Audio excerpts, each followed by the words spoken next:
Okay, so now we've got number 9. And a spherical balloon is inflated at a rate of 36 pi cubic centimeters per second. How fast is the radius of the balloon increasing when the radius is 7 centimeters? Okay, so we visualize, we can see a balloon that's perfectly spherical getting bigger, and our relationship between the volume and the radius of a sphere is 4/3 pi r cubed. So we can find the relationship between the rates by taking the derivative. We've got 4/3 pi times 3r squared times dr dt.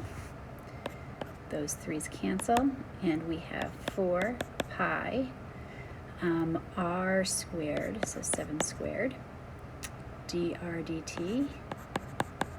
Oh, and we're not looking for dv dt, we have that, that's 36 pi. Okay. So I'm going to, let's say, cancel out these pi's, and then 36 divided by 4 is 9. So dr dt is 9 over 49, where r, the radius, is measured in centimeters and time is measured in seconds. Okay, now we've got a hypothetical cube. I love the hypotheticals. So our cube, all sides of equal length, and that cube is growing at a rate of 8 cubic meters per minute. How fast are the sides of the cubes, I'm going to call that S for sides, increasing when the sides are at each 6 meters? Okay, so as the volume increases, the sides are increasing, and we know the relationship between volume and a side. So to find the relationship between the rates, we take the derivative, 3s squared ds dt. Okay, we've got our dv dt, 3, 6 squared. All right, so 8 over, let's see, what is 36 times 3? 108 maybe? And we can simplify that. I think it's going to be 2 over 27. And the units are going to be meters per minute. All right, 11, we are back to our conical paper cup. And it's 20 centimeters tall. And then the radius is 10 centimeters. So we already see that the height is twice the radius. Okay, the bottom of the cup is punctured so that water leaks out at a rate of 16 pi over 3 cubic centimeters per second. At what rate is the water level changing when the water level is 8 centimeters? Okay, so here's another one where our volume involves 2 variables. So it's 1/3 pi r squared h. Now we can do this, take this derivative by using the product rule. It'll work out the same exact way, except that it is a little simpler to say that r is equal to half of h. So what we end up with is 1/12 pi h cubed. That's an easier derivative.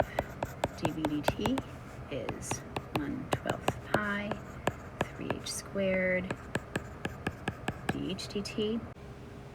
Then we just have a little bit of substitution. I think I'm going to simplify this. I'm going to make it dv dt equals, I've got that 3 in the 1/12, so it's 1/4 pi h squared dh dt.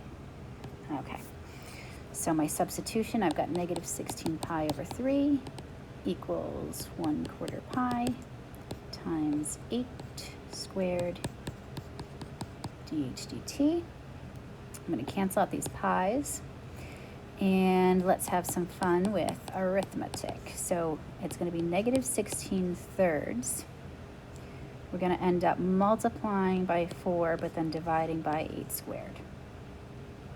And I'm going to simplify that a little because one of these 8s can go into the 16, but then 2 times the 4 up here will give us that 8, so we end up with negative 1/3, and the units are centimeters per second. Number 12 is another conical paper cup. They're not very creative, are they? Okay, so we've got the radius and the height. So it's 30 centimeters tall, and the radius is 10 centimeters. And the bottom of the cup is punctured again. Okay, so what we know is that the radius is 1/3 of the height, and we know that dv dt is a negative 2 pi over 3v. Oh, that's exciting. Cubic centimeters per second. And at what rate is the water level changing? When the water level is 3 centimeters. Okay, so what we need now is the volume. We need to substitute in a value for that. So the volume is 1/3 pi r squared h, and we're looking at this when h is 3. And if h is 3, then r is 1, which is really nice. Oh my goodness, look at how nice this is, because these cancel and we end up just with pi. That's fantastic. So this here, our dv dt, is negative 2 pi over 3 pi, so it's just negative 2/3. That's gorgeous. All right, so now the volume of our cone is 1/3 pi r squared h. We're going to do the thing. Instead of using product rule, we're going to substitute and have 1/3 pi. Ooh, r is 1/3 h squared h.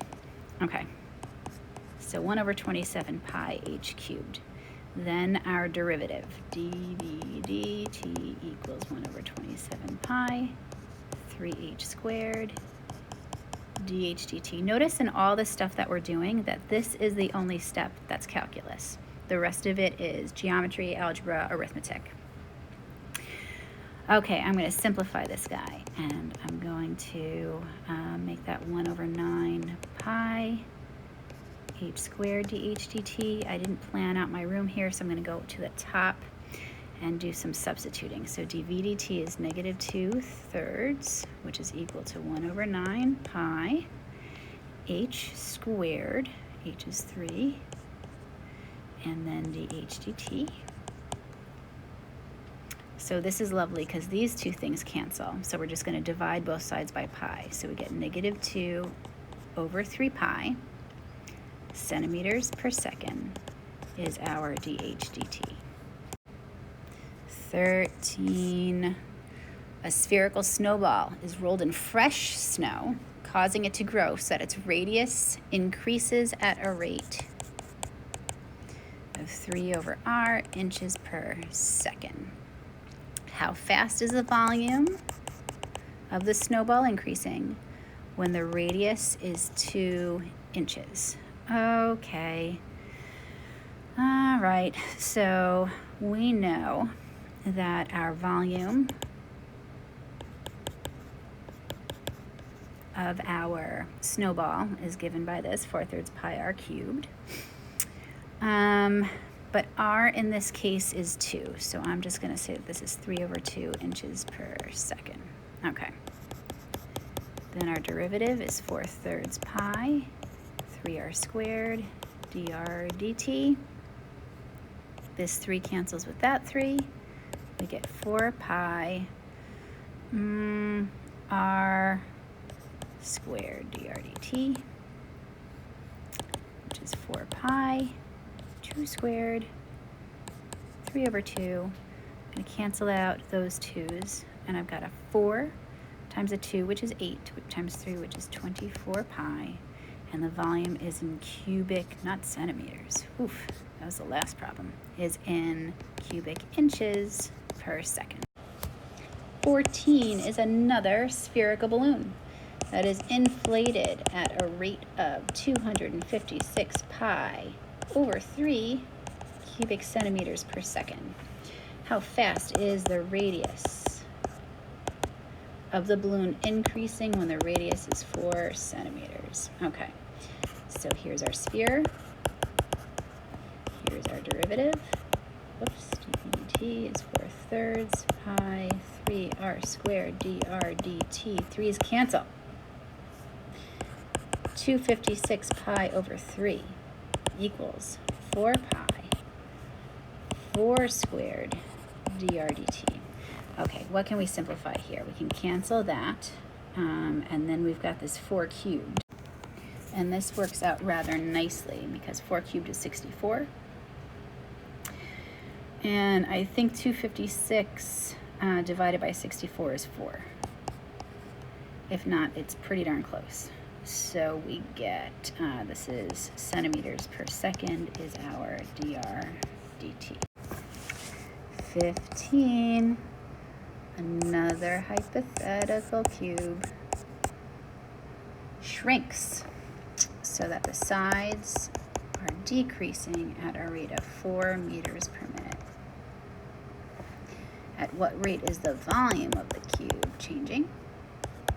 When the sides are 7 meters each. Okay, so our cube volume is side cubed dv dt is 3s squared ds dt.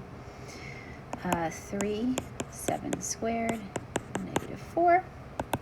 Oh boy, that's a big number. I'm going to cheat and use my calculator. So I've got 3. Oh, I can do this. This isn't bad. I'm still going to use my calculator. 3 times 49 times 4 is going to give us a negative 588. Volume is in cubic meters per minute. And then the last one, 16, gives us another gift of a hypothetical square. Oh, that's different, not a cube. So that the length, let's say, of the sides are increasing at a rate of 4 meters per minute. How fast is the area of the square changing when the sides are 14 meters each? Okay, area of a square, that's lovely. That's just side squared. So dA dt is 2s ds dt. Again, that's our one calculus step. That's it. Then we substitute. 2, 14, 4. So what is that going to give us? That gives us 28 times 4. That's 32, 112. Area is 2 dimensions, so it's meters squared per minute.